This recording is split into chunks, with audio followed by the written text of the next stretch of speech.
Alright everyone, welcome back to Southern Custom CC's YouTube channel. This is Mark. So as promised, we're going to go over the YD100 bomber. So from front to back, first of all, what we did was we took out the front wheel central hub and we replaced that with a disc brake hub for this hyper cruiser.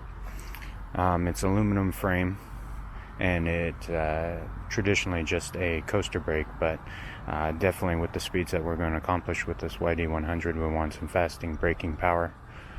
So we went ahead and we put on a disc brake rotor, or pardon me, a hub up there as well as the rotor. To accompany that, we put on the RST Kappa front spring fork shock absorber, which is definitely nice at higher speeds and going over bumps than the stiff stock that it has. We also put on a 5.5 inch LED 12 volt light, and we have that attached to an auxiliary battery compartment. I'd contemplated doing the regular 12 volt battery, but I just like this setup. It's a little sleeker, it's not as bulky, and it's not as heavy up front. And you know, in all honesty, these things are pretty much you know, ancillary to what they're made for as far as brightness. So you know, it's just mostly for show. So I can just turn that off or on with the battery pack. But that's set up. Yeah, the GoPro's there. We have the straight 7/8 inch flat handlebars.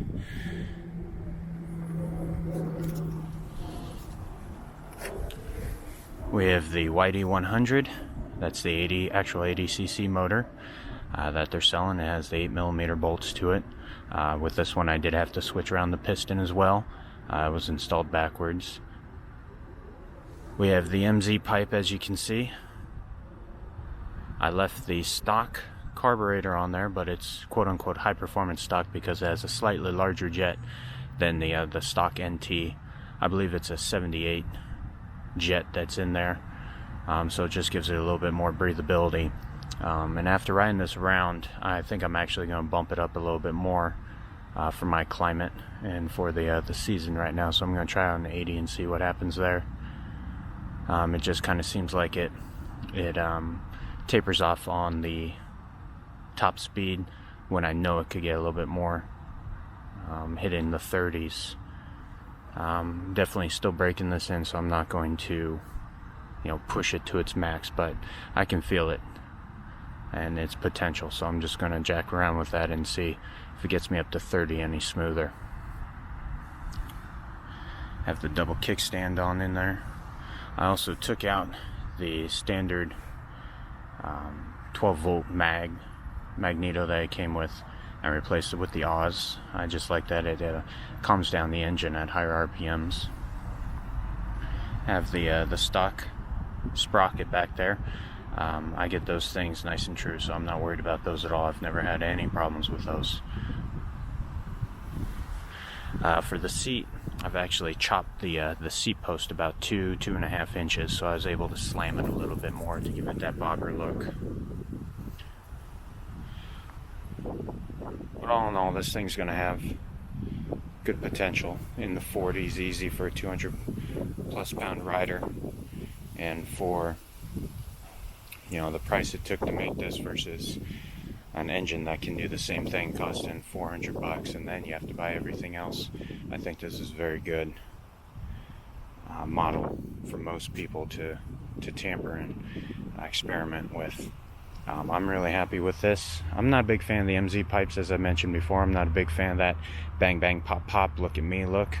It's kind of obnoxious, but some people like it, and it definitely does add some power and some torque to it. So on this model, I went ahead and put it on.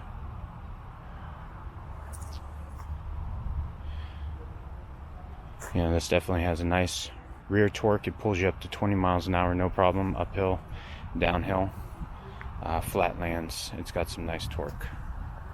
So all in all, I like this bike. I'm going to call it a low-medium performance grade because there's still a lot more that you can do.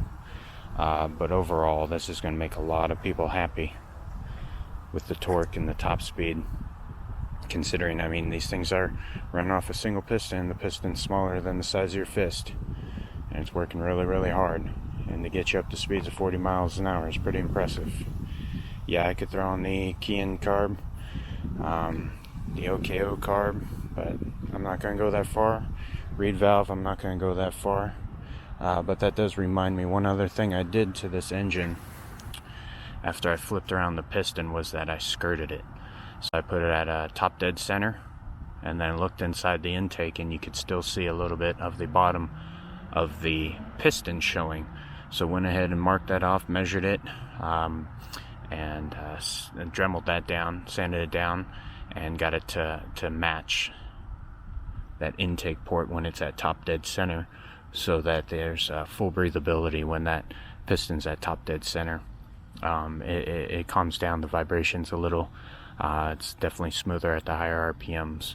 So when you're setting up your engine, just go ahead, take off that intake manifold and put your piston at top dead center, which you can do by taking off the either the chain or the magneto side, and twisting or turning the sprocket or the bolt to get your piston at top dead center. You can also take off the spark plug, and you can measure.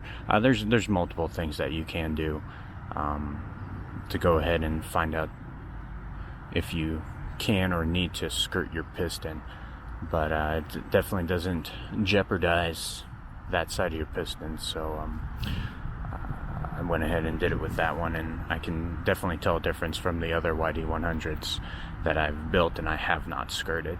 So from now on, with all the YD100s, I'm going to go ahead and skirt those pistons. That's pretty much it. That's the YD100 Hyper Bomber. Let's go for a ride.